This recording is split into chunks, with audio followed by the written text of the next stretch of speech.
Hello guys, welcome to our show. Today we discuss about mental health and leadership because it's very important today. I think most people have these issues. It's better to treat them, to pay attention because most people hate their jobs, hate something that they have.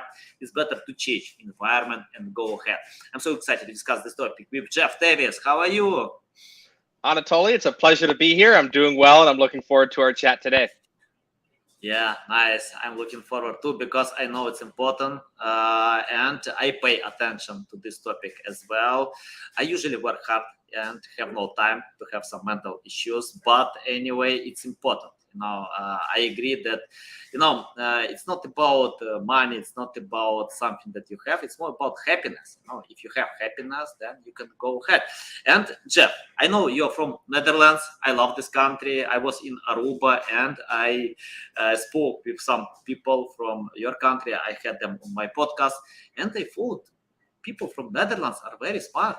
They speak four languages. They know a lot of things. They're so positive. So I think that's good. That you can learn about treatment mental health in this country because you have this environment. Jeff, before you start, just tell me about your self experience, background, and why people need to pay attention to mental health, even if they feel everything is right. Yes, my pleasure. So, I'm a mental health advocate. I'm a writer. I'm a professional speaker. I've written 3 books. One thing I'm going to share with you and anyone who listens to this that I think you also find very interesting is that while I've built my empire as an entrepreneur and as the CEO of my business, I've been working in digital marketing. This is very interesting discussion where we're going to talk about mental health and leadership. And I have that background, as you know, in digital marketing. So I've been in digital marketing for 10 years, working jobs in SEO, SEA, social media, marketing, analytics. And while doing those kind of jobs, I've had this side hustle that has been growing and growing and growing. And I've become a paid professional speaker globally. I mentioned I've written books. I focus on the topics of mental health and authentic leadership.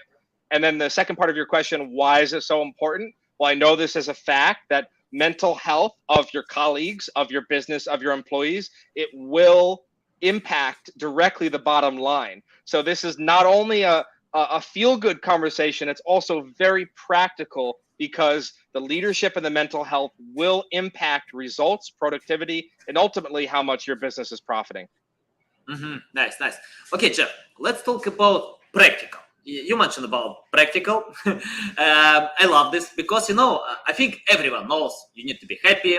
Everyone knows you need to eat healthy food, to sleep well, to avoid bad habits, to pay attention to your mental health, but it's hard to be practical, to implement in practice. Can you tell how to change bad habits to good habits, where to start and what to do if we know our problems, but we are not practical with that? Yes, that's a great question, Anatoly. So changing bad habits to good habits. By the way, this is a great topic, and let's keep it practical. That's our theme here for our discussion today. So I'd say it starts with awareness. Awareness is huge. And this is not just some catchy term I'm using. I really mean this awareness. It can be self-awareness, so that's internal reflection. It can also be awareness through the help of our environment. That could be friends, colleagues, whoever, whether it's a mentor, whether it's someone you know who can help you. So through awareness and through reflection, you can know, okay, what's going well in your life and what's not going well, what can be improved. And when you have these really bad habits, let's say it's happening in your business and it's negatively affecting you and others, becoming aware allows you to replace those habits. All leadership, Anatoly, starts with self leadership, and self leadership starts with self awareness. So, what I would encourage anyone listening is to implement a practice of becoming more self aware so they can identify those bad habits. It could be reflecting in a journal, it could be talking to someone, it could be finding some way through reading a book or going to a seminar, because you can't solve a problem that you haven't first identified. So that's half the battle, identifying it, becoming aware of it, and then it's gradually replacing it. And Anatoly, it's not about changing everything at once. When we talk about habit formation and habit replacement, just tiny, small changes, whether it's in your lifestyle, whether it's in your productivity, whether it's in your work habits, whether it's within your self-discipline. And those small habits can snowball. It can take several weeks up to more than a month to establish a habit. But I really encourage the listener here today, don't try to change everything at once. Make small, tiny changes once you've got that awareness, and that will help to form better habits. I'm interested about having these small changes, slightly changing, because for example, I had bad habit to smoke, and I did it for a long time, like 15 years, and I broke this habit like 5 years ago. I don't remember exactly. Yeah, right now I'm completely, I completely forget about this habit, and I tried many ways to break smoking, but failed many times. I tried to minimize the number of cigarettes, the number of I counted them, but it didn't work. Then I decided, no way, I need to stop to break smoking. I read a book. Alan Carr wrote this book about easy way to stop smoking, and yeah, this book has helped me a lot. So can you tell how to do it slightly? I mean, like with small steps. For example, if someone has a bad habit to eat unhealthy food, that means they need to visit McDonald's less time, or any tips about that? Yeah, well, thank you for sharing that. And first of all, I want to acknowledge you. Kudos to you. Congratulations. That is not an easy habit to break at all for stopping smoking. So I really wanted to give you credit there and to acknowledge you that that's an incredible, incredible achievement. So like you said, like say it's a lifestyle change and it's like say you want to eat at McDonald's less. Well, one thing that I want to come at this with is there's a lot of different programs out there. It can be like those 5, 7, 10-step programs. And I saw this in what you did, Anatoly. Sometimes, and this is my unique approach, sometimes it comes from a really firm inner decision. So you want to make those small tweaks and you have to be in touch with why you're doing it, but sometimes it's just an inner decision. You can do all the steps and all the tips and you can read everything, but if you don't firmly decide in yourself to change it, it probably won't work. So that's something that can go really well. Another thing I want to add, you mentioned like making those small changes. Well, there's going to be a lot of setbacks. It's not linear, it's not perfect. It's going to be up and down. Sometimes it'll be 2 steps forward and 5 steps back. So what I wanted to acknowledge there is to be gentle with yourself, that you have that awareness and you notice yourself going back into the bad habits, and it's gently readjusting. Imagine you're flying a plane and the plane is off course and you just want to get back on course. And the analogy I share, that plane is off course most of the time, but it can land on time if you get it back on track. There's going to be a lot of setbacks. There's going to be a lot of mistakes like I have made and many others, but just tweak it, keep adjusting, keep staying connected to that firm inner decision why you're doing it, and think about replacement. You have a bad habit, what can you replace it with? And when you think in terms of that, that can gently ease you into a better lifestyle and way of being. When I read a book, Atomic Habits, it's a popular book, and the author explained that people give up because they don't see results in short time, because it's like slightly movements, it's hard to see them. For example, if someone wanna lose weight, it takes time to change habits, to eat healthy food, to train hard, many other things. I think it's the same with anything, even to create content. I saw when digital marketers can get results for a long time and give up. But Mr. Beast filmed content for a year and a half to get first 1,000 subscribers. 1,000 subscribers, just 18 months of posting videos. Today, everyone knows Mr. Beast. He didn't give up. He kept doing. So can you tell how to be patient with that? I mean, like to stick with these slight movements and don't give up because you don't see results. Yes, I love this. I love this. Phenomenal question, and I really mean this. very authentically right now, because when I'm consulting with businesses all the time, I'm reminding them to think long term, and it's very hard. There's a lot of short term focus there, and that's about embracing the process. And I want to share this. I mentioned at the beginning of our chat that I've had this side hustle as a professional speaker. It took me 9 years to start getting paid substantial money. Last year in 2022, after 9 years of chipping away, I finally got paid those big keynote rates I knew I was always worth. And 9 years is a very long time. So I wanted to say, I know what it's like to have to be patient. So one thing I'm talking about here is embracing the process. And I know that sounds easier said than done, but if you can stay connected to the process, what are the things in your control? What are the activities that you can do, the seeds you can plant, and detach from the outcome? Realize the outcome is out of your control. Again, I know this is taking practice. I know there's a mindset adjustment. We've all been frustrated before, but I remember over that 9-year journey of getting to the point where I am now commanding very high fees for my keynotes. I had to plant so many seeds, the YouTube videos, the LinkedIn posts, the blog posts. I had to do all sorts of inbound and outbound marketing. It just went on and on and on and on.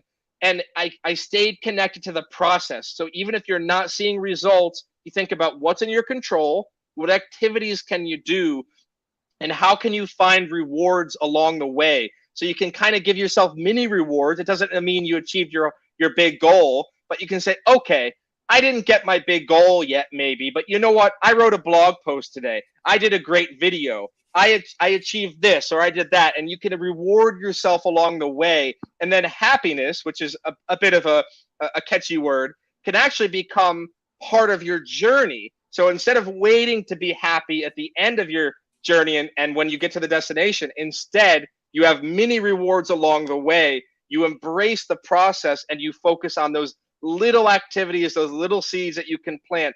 And I promise you, even if it seems like it won't come true, it will if you stay committed to the process. Yeah, love it, love it. By the way, I agree. Happiness is not in the end. It's not the result of your hard work to do it. For me, happiness is the process.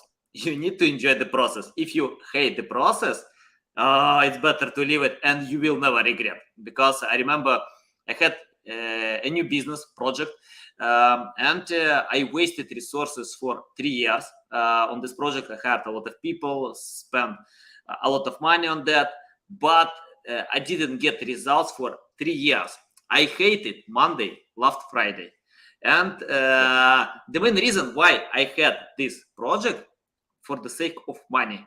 I felt that I can earn a lot of money, because that was opportunity for me. But I hated this project. I hated everything about that. That was not my niche. Then I quit. Gave up. Call it how you want. But I was happy after that. I was happy, because for me right now it's better to enjoy the process. It's not like, for example, I can play ping pong, I can play basketball, I can play cards with my friends. I'm not waiting when someone will pay money for my hobbies. I think your job should be hobby. If it's not, then you need to find another job, because we spend all half life in our jobs. And if you don't enjoy the process, if you think, okay, I can sacrifice and results will come and I'll be happy. No, you can't. If you're not happy in your job, you can't be happy in the end, because it's only short happiness.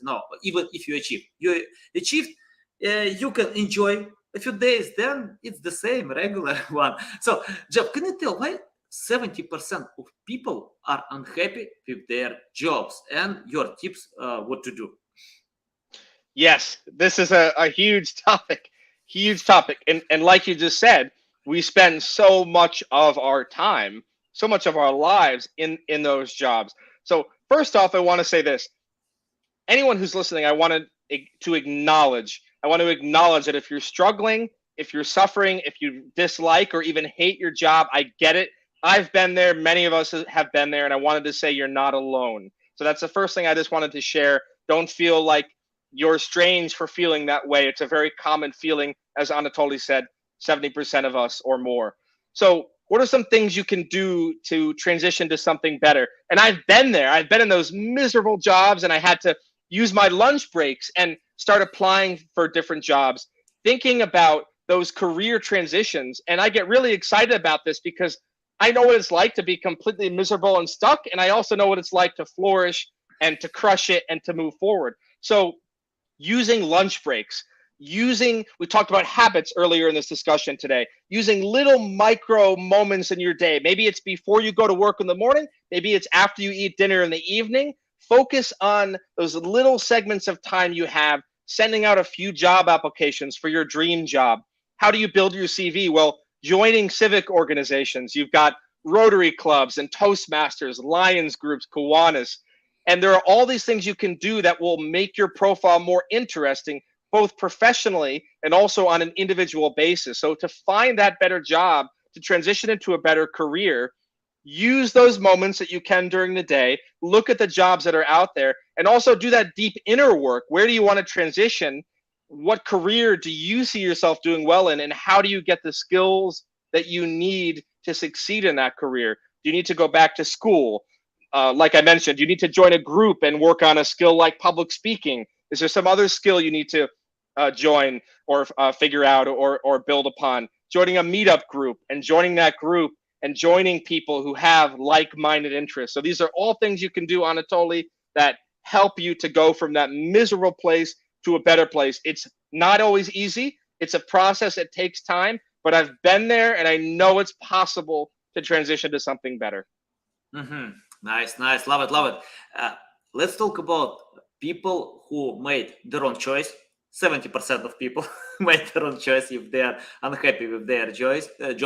And once I spoke with my friend who told me he hates his job, but he needs to pay bills, he needs to feed kids, he needs to feed family, and he can't change his job to another one because he can't earn even close money that he can get from existing job, and it stops him. I think I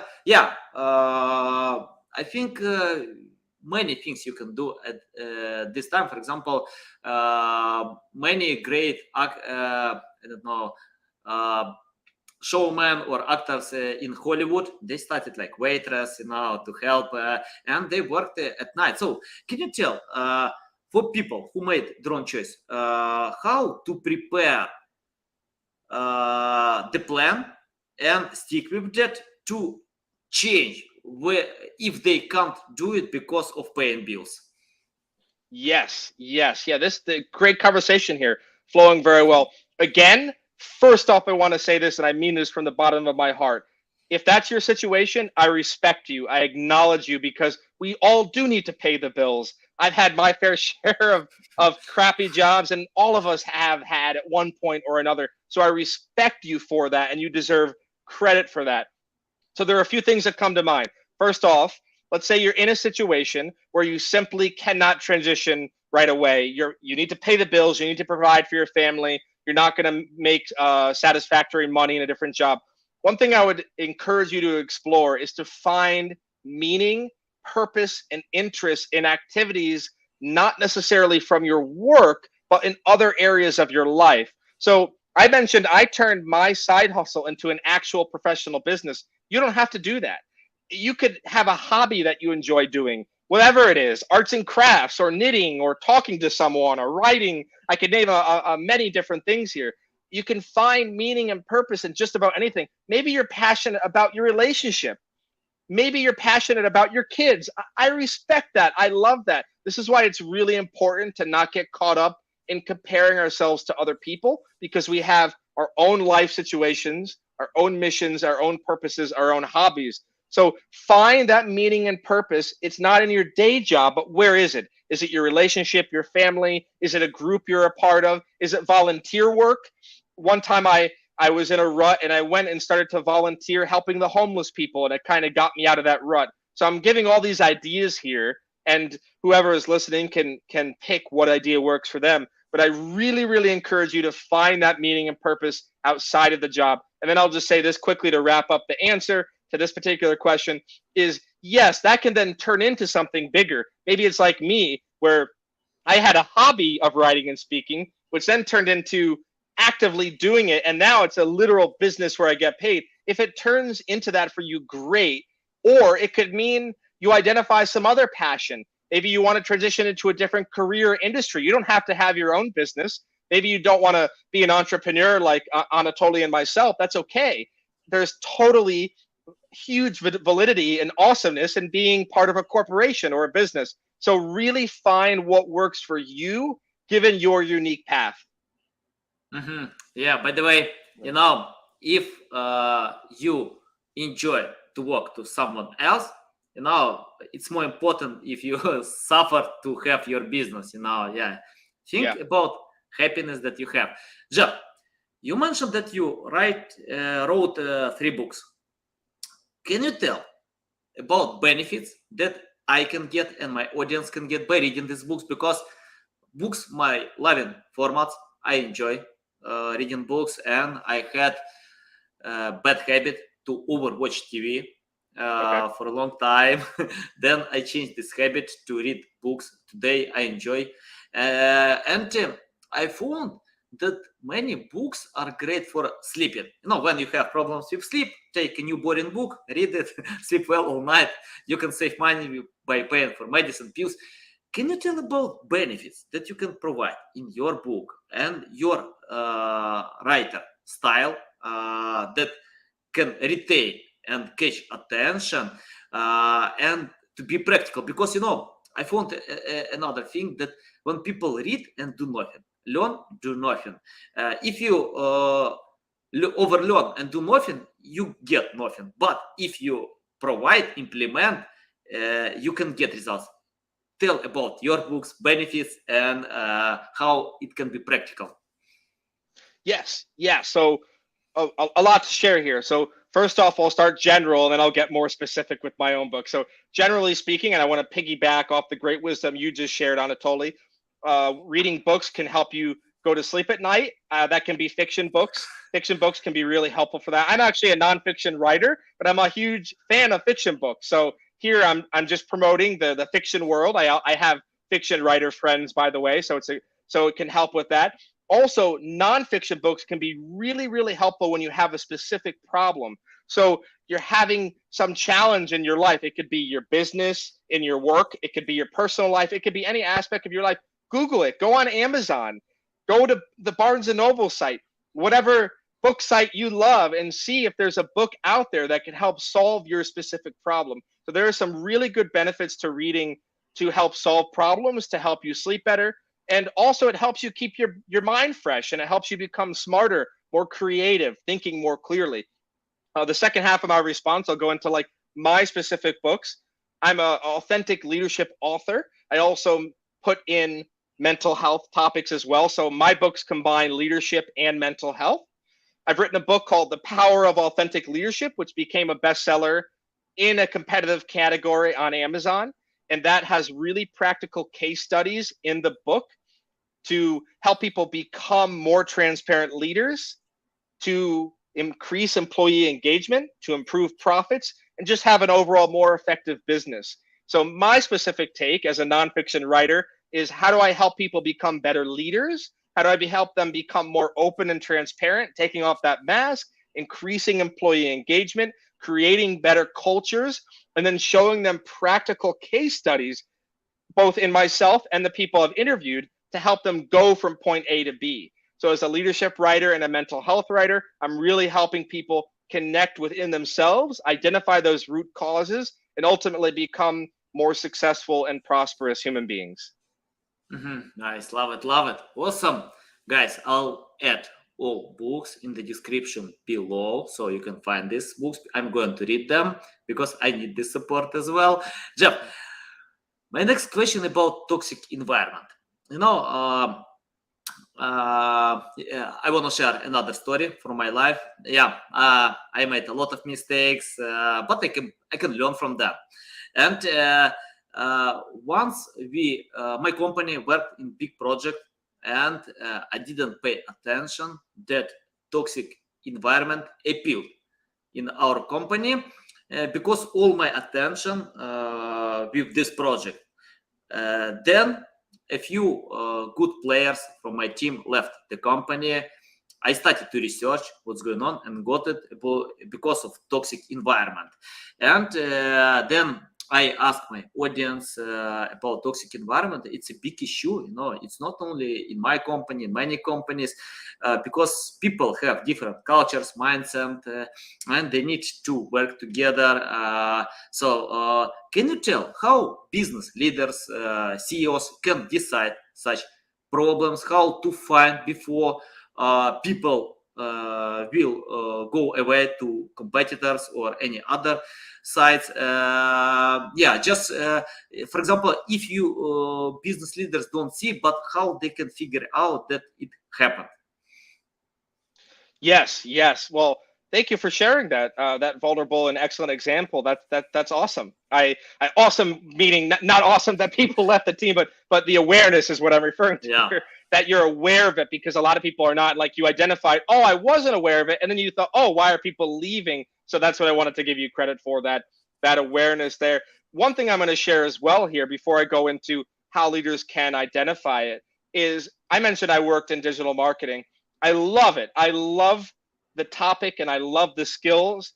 I will say this: I've encountered toxic workplaces, and not just me, but others have as well. And this isn't specific to a geographic location. I've worked in countries all around the world, and it's everywhere. And that's a tough truth. I don't mean that to focus on the negative, but it's really there. There's toxicity, there's gossip, fear, backstabbing, sometimes even sabotage. And I'm not saying this to point a finger at anyone. I'm saying it to identify this is a huge challenge in the business world. So first off, I'm acknowledging this is a really, really, really big, mammoth, humongous challenge. So it's not something we're going to solve right away, but we can take practical steps. So, okay, so if you're the CEO, a business leader, or an executive in your business, you want to become more aware of what's going on in your workplace. Harnessing and refining and implementing psychological safety is crucial. And there's all sorts of studies and articles and research on this. Psychological safety is really important. And if you have a toxic work culture, it's very hard to change. Sometimes you can't change the whole culture, but you can focus on your sphere of influence, your area of control. The people who report to you, how can you make them feel more safe? How can you make colleagues feel a bit more safe? Maybe you're giving a speech to the organization. Be a bit more vulnerable than you usually would be. I'm going to say this really quickly, but I was working for a corporation once, and a big business leader came in and spoke to our department, and he wasn't vulnerable. Excuse me there. He wasn't vulnerable or open at all. And our whole department was kind of looking at each other. We weren't angry at him, but we were like, why isn't he being more transparent about what's going on with our business? So I'm saying this because if you're a leader, you may not be able to change everyone around you, but you can focus on your own habits, your own way of being. The people who report to you, like I said, also when you're doing speeches to the company, maybe it's also small groups. I know when I do consulting with organizations, or it's coaching or whatever I'm doing, sometimes working in those small groups can be really, really effective. So identifying the challenge, what's going on, becoming more aware of it, implementing the psychological safety, and then taking steps to lead by example so you can make the people around you feel more safe. Nice. Can you tell your methods of coaching? I found that people, it's not about lazy people. I think everyone, including me, when we learn, we usually remember like less than 40% of all skills, and big companies can pay for coaching sessions like, let's imagine, $10,000, and if 60% are ignored, so they usually like they can pay like $4,000, not 10,000. And can you tell how to transfer data to decision makers, to CEO or any other responsible people, to tell how it's important to implement tips to go ahead? Because if they don't want to listen to you or to hear to you, I don't know, they do nothing or implement just a few tips, not everything. So your methods about doing this. Yes, yeah, we're really diving in here. So transferring data to those decision makers, so they're not listening. This is challenging. This is very challenging. So I would assimilate. Let's say you're in a manager role or whatever. You have some kind of role in the business. Look at the practical data and collect it. Like, what's your turnover rate? How many people are leaving? How is the business performing? Is it going up or down? If things aren't going well, you might have a case there to share with the CEO. Well, we're losing people and performance is going down. And that's how you can keep it practical, and you can share with them data like turnover rates, like profit margins. That's from the financial side of things. You can look at, when you're within the digital marketing world, you can look at conversion rates and how the different channels are performing.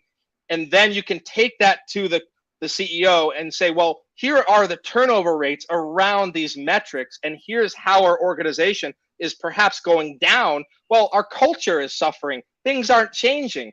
People are leaving. And when you can make those very clear cases to the CEO, they might listen a little bit more. I'm going to add in one thing really quickly here as well.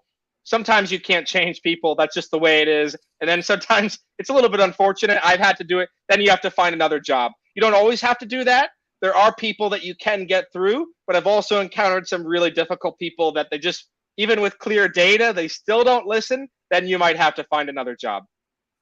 Yeah, yeah, interesting. I remember Bernard Shaw. He said, if you want to teach someone, you can't teach someone because if people don't want to listen, you can't help them. Yeah. And Jeff, let's talk about mistakes. I made a lot of mistakes in my life. For me, it's hard to count all of them, but I learned what to do, how I got experience that caused these mistakes, and I can go ahead with this experience. Can you list mistakes that people still do in mental issues, and your tips how to find a much better way? Yes, yeah. So we're talking about the mental health and the leadership, and now we're going into like what are mistakes that people often make. Well, I'm seeing, and I've made this mistake myself, and others have as well. I'm seeing a common mistake that when we're dealing with toxic, difficult people in the workplace, sometimes we dig our heels in and we keep battling them. And that's very bad for our mental health. When we're trying to change people who won't change, or we're trying to affect a situation. I've been here, by the way. I've done this myself. I've made this mistake. So I'm being very open about that. And I find our mental health is suffering because we're so caught up in that other person's dysfunction that we then haven't taken the time to care for ourselves. And this is where it's a balance. My friends, it's a balance because yes, you need to be bold.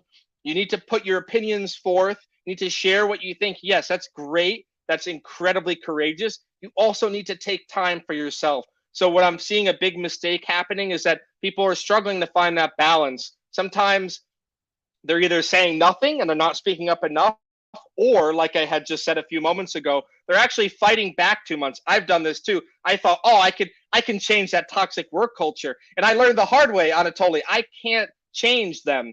Whether I have data or case studies or personal stories, it doesn't matter. They had a certain way of doing it, and I dug my heels in, and it made my life harder, and it made my mental health suffer. So I'm seeing a lot of people do that. They dig their heels in, and then they suffer. Yes, speak up. Yes, do your best to change it. But if people aren't listening, don't lose your mind over it. Don't go crazy. You deserve better. You're a worthy human being. Go find another job out there. There are functional, good workplaces out there.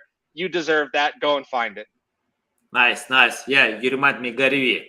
He said once about that. So for him, when he's hiring someone, he's looking for people that are not toxic, positive people, because he doesn't care about skills, knowledge, experience. He wants to cooperate with positive people and have this positive environment, because it doesn't matter what kind of money you can earn, it's better to cooperate with these people, or people with your habits, interests, something like this.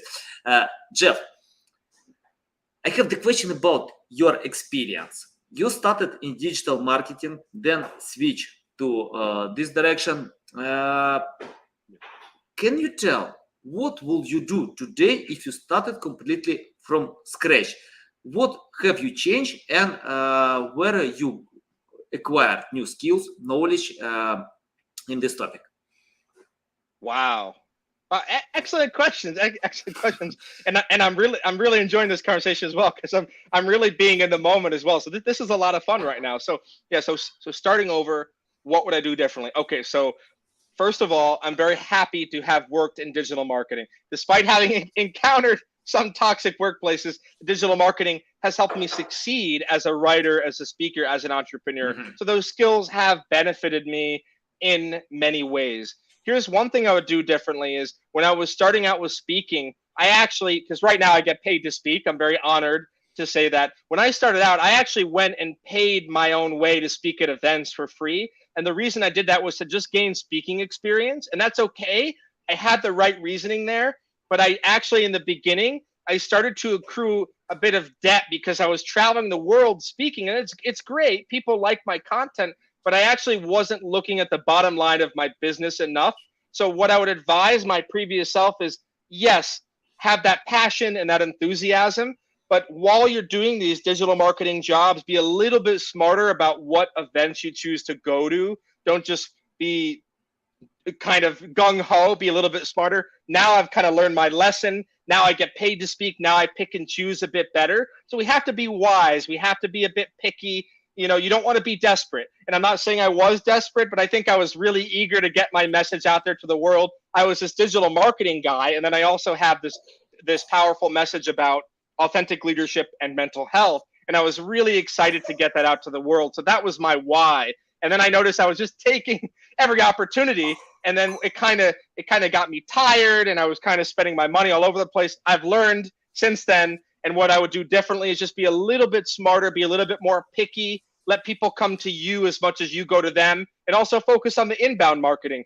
Outbound marketing is great, but also inbound marketing is very powerful. And now I have more of an inbound marketing, and it's going well. So those are some things I would tweak and kind of do differently along the way. Nice, love it, awesome. I remember a great story that Dale Carnegie shared on his book about a guy who lost a job, who lost a lot, not only job, money, many things, and he was so disappointed. Then he met another guy who didn't have legs, and this guy without legs was so happy, and told him, look it's a great day, sunny day. And he got it. He has legs. He has more than this happy guy. That's why I think it doesn't matter if you have job, if you lost something, you need to stay focused to to stay happy with that. Yeah. Okay, Jeff, and my final question to you about the future. Today we have AI, many other things, technologies. Probably, I don't know, people will change habits. But what I see, for example, when I love reading business books, and I found that many of them, for example, about marketing. I remember a book from Josh Sugarman. He wrote a book about marketing, and I can relate all this information to digital marketing because he shared about human psychology. I can use all these methods today, and I think people are the same, but technologies usually change. Anyway, we have AI, and I spoke with Jeff Coyle, co-founder of Market News, and he told me that in the future we will have three companies that develop AI, implement AI, and obsolete companies. Can you tell what kind of future will be in your, according to your experience, and how we need adapt today to these technologies to cover this future? Yes. Yeah. So this question I thought about a little bit in advance of our discussion here today, Anatoly. So very interesting. So of course, the big buzzword, Chat GPT. And then of course, not only Chat GPT, you've got Bing Chat, Google has their own artificial intelligence. There's all sorts of plugins. You've got companies that are making plugins to connect to the AI. You've got it the other way around where companies are making their own in-house AI. So I love that what you just shared here, that this quote, because indeed it is the way the entire world is going. I'm going to share my unique spin on it, and I'll share a couple things here. So one, we want to make it work for us. So we want it to benefit our business.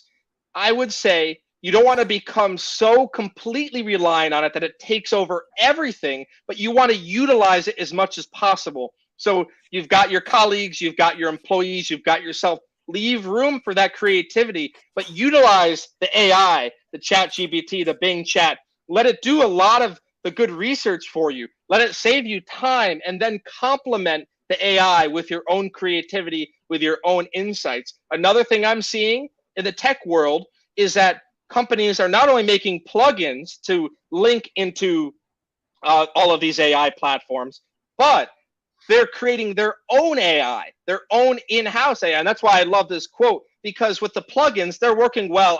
Like a company, say like Expedia, they make a plugin to connect to ChatGPT. And that's great, but then they're not owning that anymore. Then it's still giving the traffic and sort of authority to ChatGPT. And what I'm seeing companies do now is they're creating in-house platforms where they're adopting very similar, or if not the same, programming language and interface as these AI platforms in their own companies. And then they can own that traffic. And then you don't lose the traffic to other entities. It's a lot of work. You're going to need developers and creativity and time and insights and smart people. But I'm seeing that happening as well, the in-house development. So I'll just say this to just as a reminder of what I said in the beginning of this answer. Don't let it take it over so much that you lose creativity. What I advise businesses is use AI, love it, let it help you in all the countless different ways, and at the same time, complement AI with your own creativity, your own insights, and then you can really lead your industry. Yeah, I agree. I couldn't agree more. Even Elon Musk, when he criticized OpenAI a lot, and signed the letter with 1,000 other entrepreneurs to procrastinate the process, when he got that he can't change the attitude, because it's impossible to stop it. Even if we have regulations, China will develop AI, other countries will develop, so it doesn't matter. He can't stop the process. And after that, he bought expensive equipment to Twitter to develop this technology. So interesting. Jeff, it's a big pleasure to get on my show, to learn from you. I love your valuable insights. I need to find time because I have a huge list of books that I must read, and I'm going to read your books as well. Tell our audience the best way how to keep learning from you, how to reach out to you, how to follow you. Yes, so my website is jeffdspeaks.com. So that's my first name, Jeff, the first initial of my last name, the letter D, JEFFD, and then speaks, plural, jeffdspeaks.com. I'm very active on LinkedIn, so you can find me on LinkedIn as Speaker Jeff Davis. Of course, I'm on the other platforms as well, Facebook, Pinterest, Instagram, Twitter, etc. LinkedIn is my primary focus at the moment. And then I have a blog. I'm very active on my blog as well. So if you go to jeffdspeaks.com, you can check out my Authentic Leadership blog. And also feel free to email me with questions, comments, concerns, insights. I'll be sure to get back to you. My email is jeff@jeffdspeaks.com, and I'd be happy to hear from you. Nice. Love it. Love it, guys. I'll submit links to Jeff website, social media accounts, LinkedIn, Facebook, all social media accounts in the description below. Listen to us on Apple, Google, Spotify. Thanks again. Love it. So valuable. I can feel a little bit more happy when I read your books. I will be more happy. Okay, guys. Love you. See you.